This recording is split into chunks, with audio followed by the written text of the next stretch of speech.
నమస్తే, welcome to YoYo cine talkies. Child artist గా career ప్రారంభించిన తేజ సజ్జా జాంబిరెడ్డి సినిమాతో హీరోగా తెలుగు ఇండస్ట్రీలోకి అడుగుపెట్టాడు. ఇక ఈ సినిమా తర్వాత పలు సినిమాలు చేసిన ఈ యంగ్ హీరో ప్రస్తుతం హనుమాన్ అనే పాన్ వరల్డ్ సినిమా చేశాడు.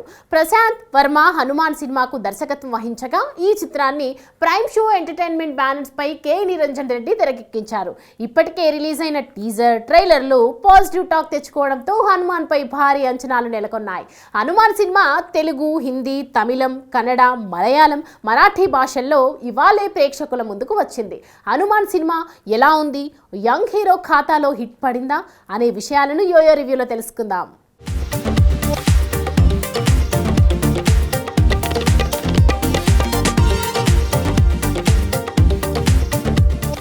ఇక హనుమాన్ స్టోరీ విషయానికి వస్తే హీరో తేజ సజ్జా సహా తన ఫ్యామిలీ అక్కడ ప్రశాంతంగా ఉంటారు.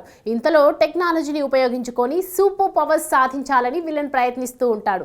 అప్పుడే అంజనాద్రిలో ఏదో ఒక శక్తి ఉందని, దాంతో ప్రపంచాన్నే జయించొచ్చని తెలుసుకుంటాడు విలన్. దీంతో అంజనాద్రిని స్వాధీనం చేసుకునేందుకు తీవ్రంగా ప్రయత్నిస్తాడు. హనుమంతుని శక్తులను పొందిన హీరో తేజ సజ్జా అంజనాద్రి ఈ దుష్ట శక్తిని ఎలా వ్యతిరేకించాడు, ధర్మాన్ని ఎలా రక్షించాడనేది మిగిలిన కథ. ఈ స్టోరీ మొత్తం తెలియాలంటే థియేటర్స్కి వెళ్ళి సినిమా చూడాల్సిందే. హనుమాన్ సినిమా విశ్లేషణ విషయానికి వస్తే సినిమా ఫస్ట్ హాఫ్ అద్భుతంగా ఉంది. ప్రేక్షకులను మరో లోకంలోకి తీసుకెళ్తోంది. అంతేకాకుండా తేజ సజ్జా చేసి స్టంట్లు, తేజకు గెటప్ సీనుల మధ్య వచ్చే కామెడీ బాగుంటుంది. ప్రతి ఫ్రేమ్ క్లీన్గా ఉంటుంది. డైలాగ్స్ మాత్రం అదిరిపోయాయి. ఇక ఇంటర్వెల్ తర్వాత అసలు స్టోరీ స్టార్ట్ అవుతుంది. సెకండ్ హాఫ్ మొదట్లో కాస్త డల్గా అనిపించినా ఎక్కడా బోర్ అనిపించదు. బ్రదర్ అండ్ సిస్టర్ రోల్స్ చేసిన తేజ సజ్జా, వరలక్ష్మి, శరత్ కుమార్ ప్రతి ఒక్కరిని కంటతడి పెట్టిస్తాయి. దర్శకుడు ప్రశాంత్ వర్మ టేకింగ్ ప్రతి సన్నివేశంలోనూ కనిపిస్తోంది. నిర్మాత ఖర్చు పెట్టిన ప్రతి రూపాయికి న్యాయం జరిగిందని చెప్పాలి. విజువల్ ఎఫెక్ట్స్, గ్రాఫిక్స్ ఉన్నత స్థాయిలో ఉన్నాయి. కంటెంట్ చాలా మిస్మరైజింగ్గా ఉంటుంది. చిన్న సినిమాను హాలీవుడ్ రేంజ్ గ్రాఫిక్స్లో చూపించిన విధానంలో డైరెక్టర్ ప్రశాంత్ వర్మ సక్సెస్ అయ్యారు. ముఖ్యంగా క్లైమాక్స్లో 15 నిమిషాల పాటు వచ్చే హనుమంతుడి ఎపిసోడ్ నెక్స్ట్ లెవెల్ ఉంటుంది. ఇండియన్ సిల్వర్ స్క్రీన్ మీద ఇప్పటి వరకు ప్రేక్షకులు ఎవరు చూడని విధంగా హనుమంతుడిని దర్శకుడు ప్రశాంత్ వర్మ చూపించారు. గౌరహరి, అనుదీప్ దేవ్, కృష్ణ సౌరభ్యం మ్యూజిక్ బాగుంది. బ్యాక్గ్రౌండ్ స్కోర్ అయితే అదిరిపోయింది. థియేటర్లో కూర్చున్న ప్రేక్షకులకు గూస్ బంప్స్ రావడం పక్కా. సివేంద్ర సినిమాటోగ్రఫీ అద్భుతంగా చేశారు.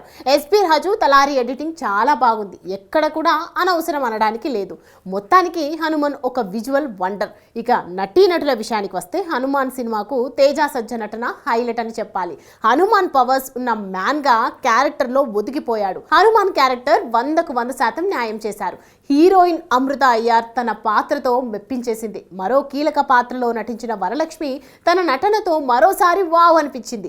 విలక్షణ పాత్రలతో దూసుకుపోతున్న వరలక్ష్మి ఖాతాలో మరో హిట్ పడింది. ఇక హనుమాన్ సినిమాకు villain Vinay Rai acting highlight అని చెప్పొచ్చు. వాన సినిమాతో హీరోగా ఎంట్రీ ఇచ్చిన వినయ్ తర్వాత సెలెక్టివ్ గా సినిమా చేసుకుంటూ వెళ్తున్నాడు. ఈసారి హనుమాన్ సినిమాతో విలన్ గా మన ముందుకు వచ్చాడు. విలన్ గా వినయ్ రాయ్ యాక్టింగ్ అదూర్స్ అని చెప్పొచ్చు. ఈ సినిమా తర్వాత అవకాశాలు వెతుక్కుంటూ వస్తాయి. ఇక మిగతా పాత్రలైన రాజ్ దీపక్ శెట్టి, వెన్నెల కిషోర్, గెటప్ శ్రీను తమ పాత్ర మేరకు నటించి మెప్పించారు. హనుమాన్ సినిమాకు story, Teja acting, Prashanth Varma direction, VFX and graphics plus points కాగా ఓవర్ సెంటిమెంట్ మైనస్లని చెప్పాలి. ఓవరాల్గా హనుమాన్ అంటే విజువల్ వండర్. ఈ సినిమా అన్ని వర్గాల ప్రేక్షకులకు నచ్చుతుంది. ఈ సినిమా చూసిన ప్రతి ప్రేక్షకుడు ఒక కొత్త అనుభూతితో థియేటర్ నుంచి బయటకు వస్తారనడంలో ఎలాంటి సందేహం లేదు. హాయ్, హలో, మెస్మరైజ్ చేసే మూవీ ముచ్చట్లు, రిలీజ్ అయిన వెంటనే రివ్యూస్, మీ అభిమాన తారల రియల్ స్టోరీస్, సినిమా సమాచారం ఏదైనా క్షణాల్లో మీ చెంతకు. మరింకెందుకు ఆలస్యం, యోయో సినీ టాకీస్ ని సబ్స్క్రైబ్ చేసుకోండి. హలో, నోటిఫికేషన్ కోసం గంట కొట్టడం అస్సలు మర్చిపోకండి.